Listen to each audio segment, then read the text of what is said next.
UN Climate Summit COP29 kicks off in Baku, Azerbaijan.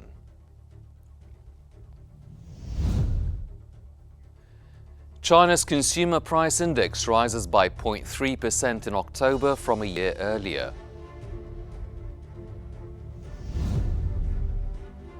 And remittances from Egyptian expatriates surged 65.5% in August.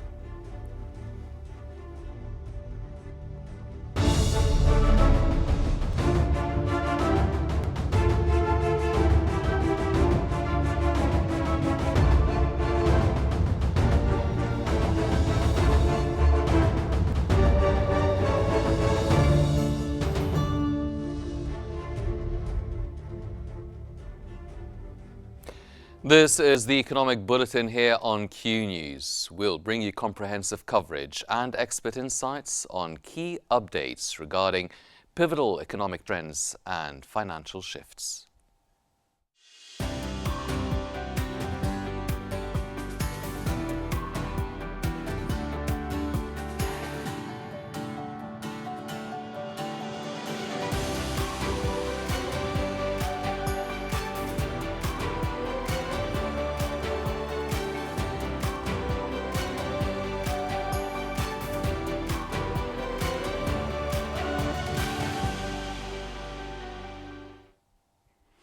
Welcome back. We'll start off with the UN Climate Summit COP29, which kicked off in Baku, Azerbaijan on Monday, with tough negotiations ahead on climate finance and trade.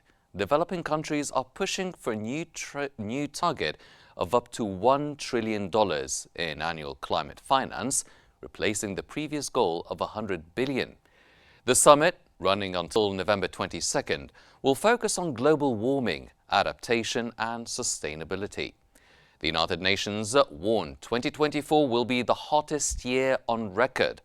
The conference will focus on how countries plan to limit long-term global temperature rises to 1.5 degrees Celsius, a target that was set by the Paris Agreement in 2015.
In his opening remarks, Simon Style, Executive Secretary of the UNFCCC, has urged global leaders to prioritize urgent climate action.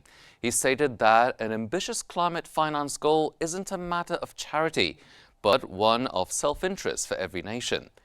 He also emphasized the need for a shift to clean energy, with investments expected to reach $2 trillion in 2024, almost twice the investments in fossil fuels.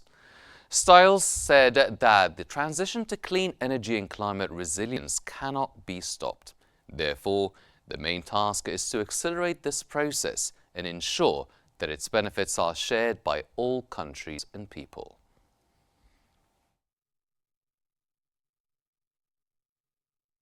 Even as temperatures rise, the implementation of our agreements must claw them back.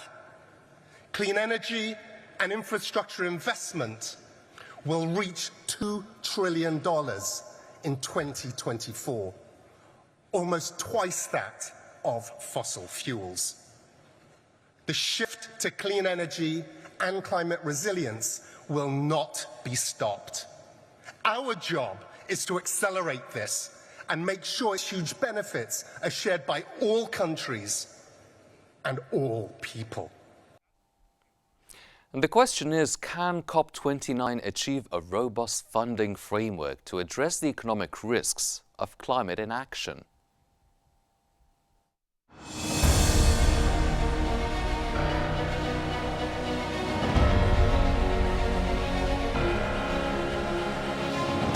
Shedding light of the economic hurdles of climate finance, the 29th UN Climate Conference COP29 in Baku, Azerbaijan, brings a focus on expanding support for developing nations.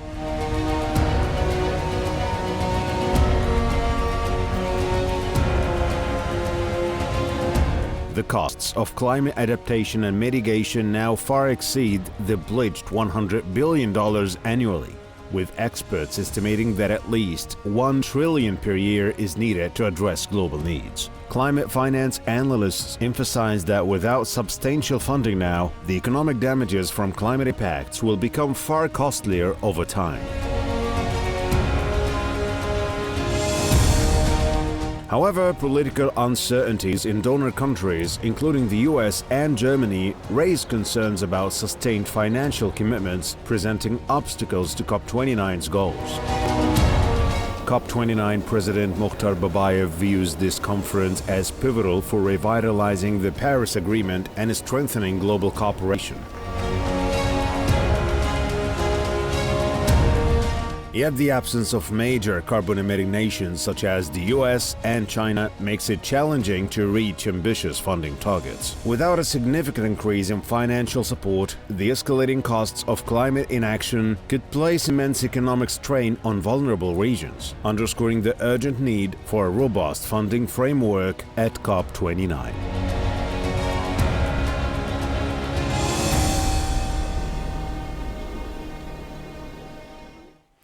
Ladies and gentlemen, we're now going to go live to the closing session of the Arab Islamic Summit taking place in Riyadh, Saudi Arabia.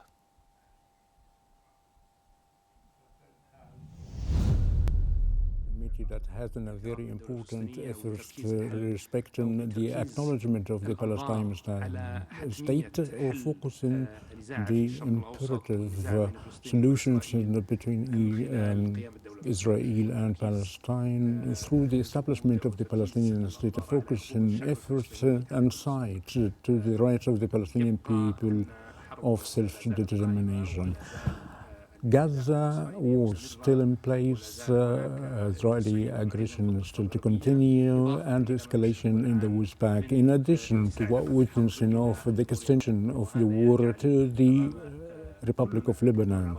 That would make us as Islamic and Arab states, in addition to the Ministerial Committee, to be before a very standing and difficult mission, which is, firstly, is the ceasefire, and of course the establishment of the Palestinian state is the main issue, but we should not neglect that hundreds of thousands of the Palestinians suffer daily from hunger, from fear, displacement, let alone the hundreds to be killed daily, and we should not allow the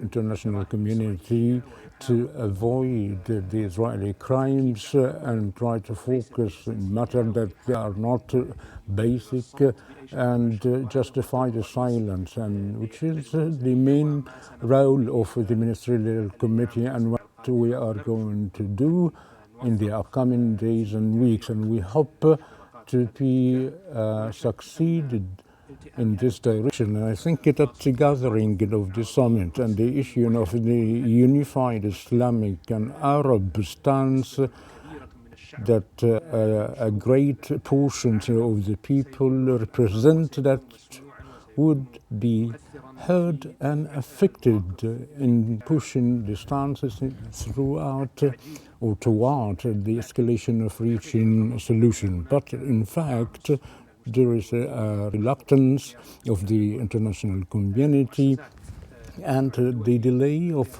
the international institution to make their rules, and that we are going to work upon recently, and to apply the international law effectively.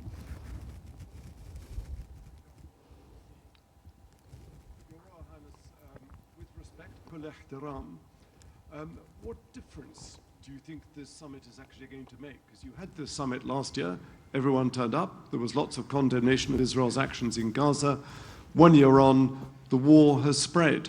So what effect, realistically, is this very grand summit going to have? Thank you. I think the first effect that this summit, like the previous summit, has is for everyone to hear that the Arab and Muslim world are speaking in one voice, that we are all outraged at what is happening in Palestine, and that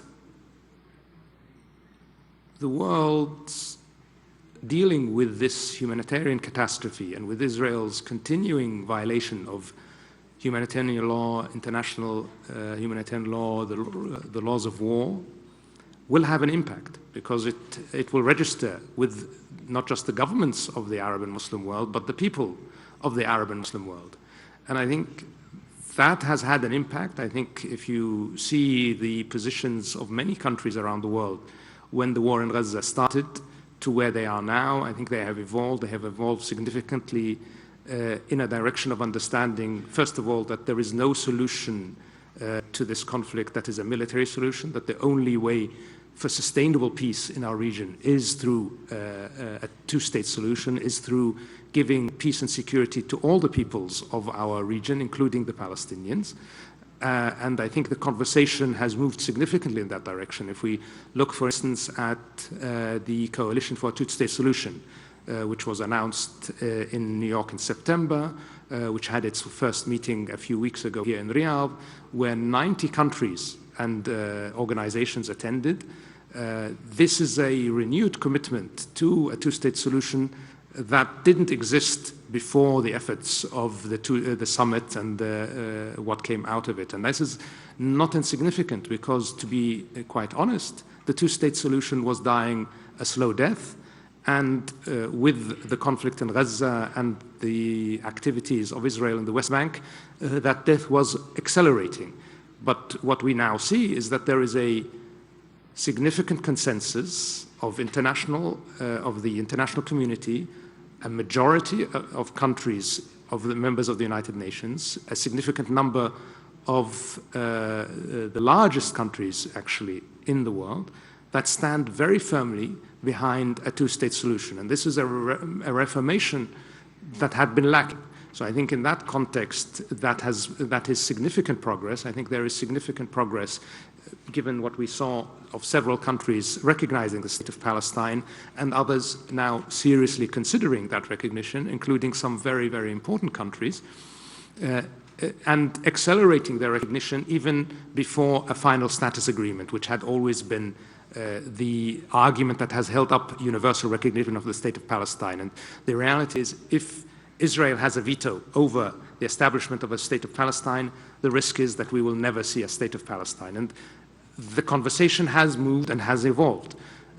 Have we been able to stop the conflict in Gaza? Unfortunately, not. And this is a failing of the international community as a whole. It's not just a lack of success of what we have been doing. It is really a reflection of the reality that the mechanisms of international peace and security, front and center of them, the United Nations Security Council, are unable to deal effectively with a conflict where we have had now near 100,000 civilian deaths, the majority of them women and children, and a policy now of starvation being implemented by the Israeli government in clear contravention of every aspect of international law, international human law. So where we have been successful is we have reaffirmed the commitment of the international community to the two-state solution. Where the international community primarily has failed is in actually ending the immediate conflict and putting an end to Israel's aggression. And that's something that really has to happen immediately. And we have, of course, all of us in the Arab and Islam Muslim world called for an immediate ceasefire. It is up to the international community to realize that when it comes to Israel's prosecution of its war in Gaza and the activities we are seeing in the West Bank, it goes well beyond ensuring Israel's security. This seems to have a much broader agenda. This seems to be working towards changing the status on the ground in a way that is irreversible. So we are going to continue to call on the international community to live up to the standards that they have set, and we will continue to work towards reaching, hopefully, a ceasefire. We will not tire of diplomacy. The Arab world, since 2002, has made clear that their strategic approach is diplomacy, that they believe in peace through diplomacy, security through diplomacy. We are going to continue to work through diplomacy to achieve the peace we all seek and we all deserve.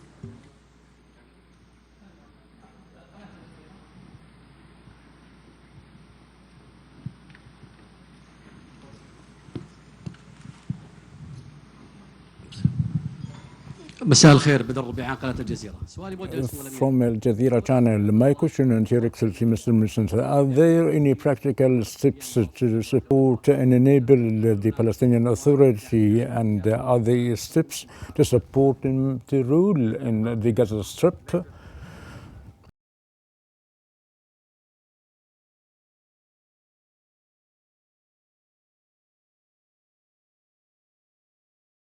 Is the issue in Gaza and the Gaza Strip, and they are unable to run things there. Supposedly, then they are to define the framework, but they are there is a clear resolution by the summit to support the Palestinian Authority and support and to be protected from the Israeli activities that is clearly targeted to dismantle its ability to run the situation in the Palestinian occupied lands. And hence we affirm again that the international community should shoulder a great responsibility to work on practicing pressure upon Israel specifically to stop such practices, not least to prevent the tax monies, which are the Palestinian money, to reach the Palestinian Authority, to be spent to the areas that are run by the Palestinian Authority, despite the promises and conventions that Israel entered through. That's what we are going to do late in the upcoming period. Abdurrahman Al-Asimi from Al Arabiya TV channel. My first question to the last Secretary General. The communique welcomed the signature of the League and the IOC and the African Union to supported the effective mechanism in supporting the Palestinian cause. How it's going to start and when? The second question for Mr. Foreign Minister of Saudi. We are talking about the choosing the Lebanese president, the mobilize the political situation in Lebanon, and what is the ministerial community and the summit to do in Lebanon as stated in the final communique? Thank you. In fact, currently there is a running African Arab cooperation and Arab Islamic cooperation to achieve and serve in the Palestinian cause, and a tri-cooperation while the Islamic and African group is gathered the one framework, which is Asia and Africa. Yet, for the first time, an agreement of cooperation to be signed with this regard. Therefore, I imagine that the high officials will convene of the three organizations to address and tackle how to launch the idea and to execute it, whether it's going to be through a half-year meeting or within the context of big events and meeting, and how to coordinate the visions. But generally, the African and Arab cooperation exists, as well as the Arab-Islamic cooperation, and hence the context is going to be expanded and it's a matter of time. Allow me to add the most important of the three tertiary cooperation as three organizations that are represent these countries of that number of states are going to talk in a state of to cooperate and coordinate bilaterally. But the three organizations will have only one voice. And let's imagine that the League of Arab States and the member states, some of them are on the African Union and as well as the Islamic Organization of Cooperation. But when the three officials, or the all officials of the three organizations convened, along with the League of the Arab States, to have one voice and to communicate with one voice, this doubtedly would have a great impact, particularly in the international arena, such as the NGOs. With regard to Lebanon and the role of the Islamic ruler, of course it is not going to have a role internally, as it's a very internal matter, but certainly they would have a voice and an extension to what's taking place in Gaza. And of course there is a high level coordination between the Islamic and the Arab states upon what's happening in Lebanon, and there is a high level communication, so whether on the level of the leadership of foreign ministers and a continuing coordination to address how to support Lebanon and to get it out of the political vicious. But this would require a positive Lebanese consensus and to project the future in building. The time has come to end for the conference part. If the time is okay to take the last question from the Qnews channel. Peace be upon you. Khalid Al-Awaid from the Qnews channel. Mr. Foreign Minister, last year you have a question about how we talk about the future while Gaza is destructed. And let's remember that the KSA supported to deploy in international community to support the Palestinian Authority while it is able to run the matter in the Gaza Strip. Is it a time for to implement such a UN resolution? And my last question to the Secretary General of the LAS, what are the hinders of establishing the two-state solution? Thank you. We've already talked about this matter, and allow me that the resolution of the LAS is demanding international protection for the Palestinian. And there is no doubt that the best way to do so in protecting the Palestinian protection and acknowledge their rights and to protect the peace and security, it is a UN resolution to impose a ceasefire. And if there is going to be an international forces, it should be coordinated with the Palestinian Authority. It shouldn't be only in Gaza, but in the West Bank also. As they need protection, they get or they are exposed of violations from the Israeli settlers as well as the Israeli forces. Thank you, Your Royal Highness. On how to impose the vision of the two-state solution, is that your question? I think so.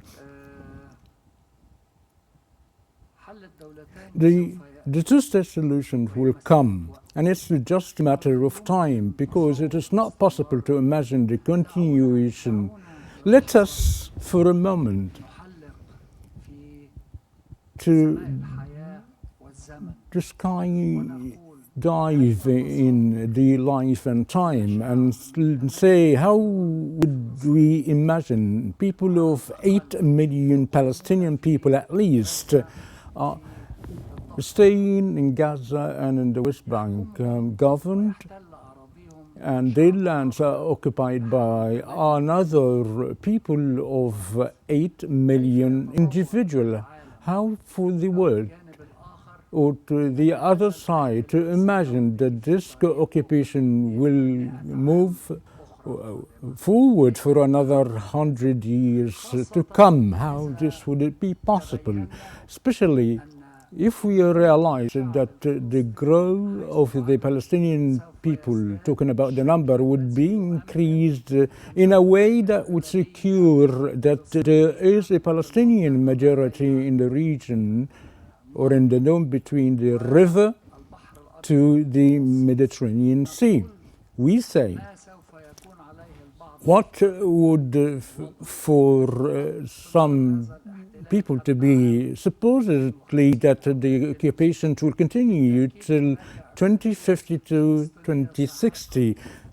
Certainly there will be having a great majority of the Palestinian people would for the world talking or speaking about values and principle, democracy and human rights. Would they please to have an appetite as such was in South Africa? For example, this pivotal question should be answered by those who are talking about the values that we are living on.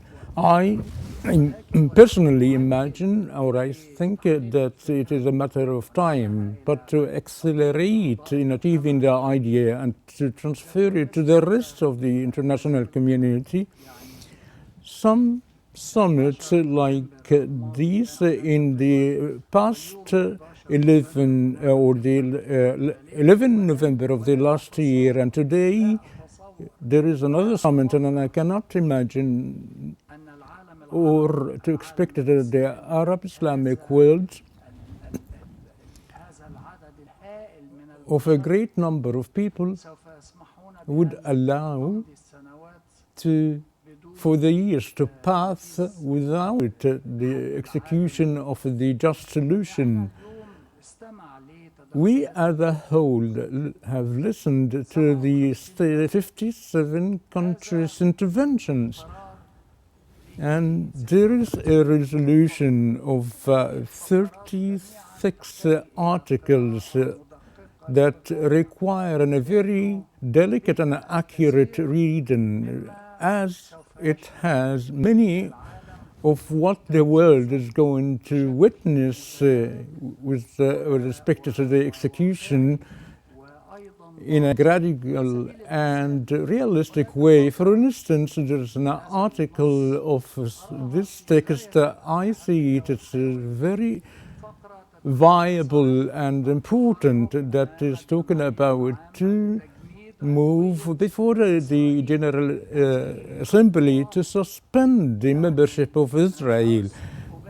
This is a step, I don't wish to exaggerate it. The main step to put things upon its right places. If Israel got the right of membership in 1949, if Resolution 181 of the UN General Assembly, but today the two organizations they are moving before the international community, and I think that several countries will adopt and support the idea of the suspension of the membership that is not subject to the vision of the UN General Security Council, that has the sole authority to expel or join in the membership. But no one is talking about the expel or join in, but the talk is focused about the suspension or the freezing, and maybe we witness soon the suspension or to freeze the membership by a resolution of the General Assembly. If you entered of 181, you will be expelled by the resolution 2000 and something. Just to read the 36 article thoroughly, as there are many to come. And I imagine if this wouldn't be realized, this goal wouldn't be achieved, we will meet once again very soon on the level of another summit to call upon and move on in that path. The Palestinian people will succeed in gaining their right. And thank you for all, and we'll see you once more later on. Thank you.